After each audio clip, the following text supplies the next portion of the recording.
The Roman monetary system was a bit of a mess when Constantine was declared emperor in 306 AD.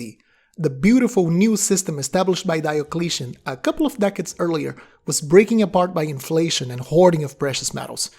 Constantine sought to remedy the situation by adjusting Diocletian's system, introducing new gold and silver coins. The gold solidus has already been covered in a previous video, so today it's silver's turn. Let's look at some of these new silver coins introduced by Constantine. Let's look at how they fit into the monetary system, and of course look at some very pretty examples. Let's go! So before jumping into the coins themselves, to understand Constantinian silver we need to first take a look at his gold. Constantine wanted to reintroduce gold coinage into circulation, but this was much easier said than done. The previous Roman gold coin, the aureus, had a fixed denomination value in relation to all of the other coins. One aureus could get you 25 denarii, 100 sestertii, etc. The problem was, as soon as you had any economic or political instability, emperors would start reducing the quality of these smaller denominations. Silver coins started having copper added to their alloy, fractional coins would be reduced in weight, and this led to gold being hoarded away, as it was much more valuable than these new bad quality coins. So the new solidus introduced by Constantine was different. It had a fluctuating value in relation to other coins, establishing a de facto gold standard in the empire.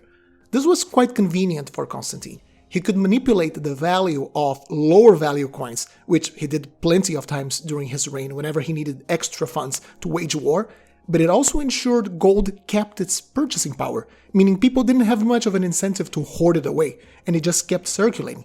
This of course generated a massive gap between the super valuable solidus and the deluge of low value fractional coins, so a series of silver coins were introduced to serve as fractions of the solidus, a gap between gold and bronze. Soldiers demanded to be paid in gold and silver, of course. These precious metal coins were, in a way, protected from inflation by not having its value attached to the lower value coins. For silver, the two most common denominations, which we'll look at today, are the miliarens, worth 1/18th of a solidus, and the siliqua, worth 1/24th. So let's begin with a miliarens. Here we have an example struck at Constantine's brand new capital, Constantinople, refounded over the old Greek city of Byzantium. For the next, 1,100 years, the Constantinople mint would strike coins, and this one is amongst some of the very first coins struck in this brand new refounded city. On the obverse we have this very charming bust of Constantine looking right. Notice that by this time emperor portraits weren't depicted in a realistic way anymore, but they still had a reasonable level of detail on them. Notice the jewel diadem Constantine wears, similar to the Greek kings of the Hellenistic period.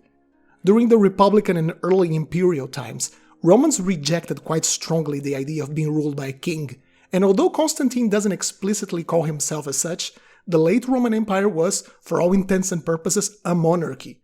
The legends read, Constantinus Maximus Augustus.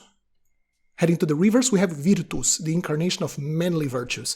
He's wearing full military armor, but is depicted here in a more relaxed pose, resting a hand over his shield and has his spear pointing down into the ground. Considering this is a coin that was most likely meant to pay for his soldiers, I'd say it's a very fitting design. So are the legends, which read Virtus exercitus, the virtue of the army. In the lower part of the design, we have the mint mark, cons. Cons delta, in fact. Cons, of course, meant Constantinopolis, and delta is the fourth letter of the Greek alphabet, so the fourth workshop of the Constantinople mint. Now let's check out the miliaren's smaller sibling, the siliqua. This particular example was struck between 335 and 336 AD at the city of Antioch, the third largest city of the empire. Now look how curious this coin is. Constantine seems to be looking up at this coin, isn't he? And that's because he is. This is one of his Eyes to Heaven series of coins. Constantine converted to Christianity, and some say it was when he had a vision before the Battle of the Milvian Bridge. Story tells us that he saw a Kai Rho, the Greek abbreviations for Ixus Christus, Jesus Christ, appearing in the clouds before the battle. This coin makes reference to this event, with Constantine looking up in search of divine inspiration. Very similar portrait to the previous coin, with a jewel diadem. And something highly unusual for Roman imperial coins, no legends, which in my opinion gives this coin a very clean, neat appearance, focusing entirely on the messages expressed visually by the design. On the reverse we have Victory, Victoria, holding a laurel crown in one hand and a palm branch in the other, symbolizing Constantine's military victories over his numerous enemies. It's interesting to see that despite Constantine's favor to Christianity, the iconography on coinage stayed pagan for quite a long time. Victory was a very old pagan goddess. The legends that were missing on the obverse can be found on the reverse. It reads Constantinus Augustus. As for the mint mark, we have four letters, SMAN, meaning Sacra Moneta Antiochia, the Holy Mint of Antioch. Coins in the name of Constantine's sons were also struck in massive numbers, advertising to the public that his dynasty would continue on after him. Here we have a coin of Constantine II, his elder son, struck between 334 and 335, also in Constantinople. This is another eyes to heaven type. Notice that instead of the jewel diadem, we now have just a plain diadem. Since this obverse doesn't have any legends, this could have been a way of differentiating the emperor from his son, by having Constantine II wearing a simpler piece of headgear, putting him in an inferior position to that of his dad. On the reverse, once more we have Victory carrying the palm branch and the laurel crown, and the legends read Constantinus Caesar. Caesar was the title of the imperial heir, so finally we find a written way of distinguishing father from son. To the left of Victory there's a little M. This could be a control mark for the issue of this coin, or maybe the initial of an official responsible for the issuing of this coin at the mint. And under the design, once more, the mint mark, Cons of Constantinopolis. After the death of Constantine, the empire was split between his sons, and they continued issuing the siliqua in their own name, now as emperors I mean. Let's look at one example struck between 337, so the year Constantine died, to 347. This one was struck under Constantius II, his middle child, at the Antioch mint. The toning in this coin is wonderful. Once again, it's an eyes to heaven issue. Don't get fooled by the number of these coins I'm showing to think that this is a common type. Sadly, the eyes to heaven series is a bit rare. Here, we see Constantius looking upwards. He wears the jeweled headdress of an emperor instead of the plain one of a Caesar. And notice the very long mullet on the back of his head. That's a typical sign that you are looking at a coin of Constantius. His brothers generally have a slightly different hairstyle, like a shorter hair in the back of his head. On the reverse, the design is dominated by a laurel wreath. Inside, we have an inscription celebrating Constantius' Decennalia, that is his 20th anniversary of public service as an heir to the throne, and now also as an emperor. And under it, it says Multis 30, so he's renewing his vows for 30 years of service.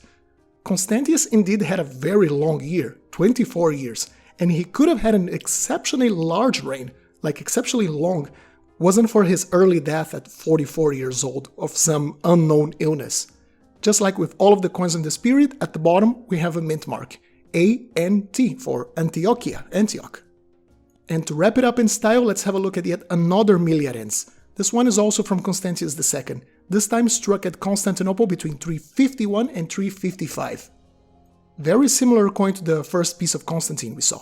We have the bust of Constantius, looking right, wearing the jewel diadem on his head and wearing a cloak called a paludamentum over his military cuirass. Just like on the portrait of his father, on the legends, we read Dominus Noster Constantius Pius Felix Augustus.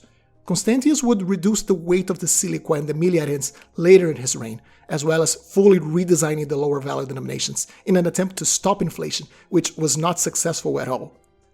And finally on the reverse we have, well, the exact same design. Once more we have Virtus holding his shield and a spear, with the legends Virtus Exercitus. The mint mark C.Delta shows this coin was from the 4th workshop of the Mint of Constantinopolis, so the exact same workshop that made the other milliarens I showed you, just some 20 years later. So, now I want to hear from you. Have you got a coin of Constantine the Great? Let us know in the comment section down below. I hope you enjoyed this little episode. Leave a like and consider subscribing if you did. Happy collecting, and I'll see you soon.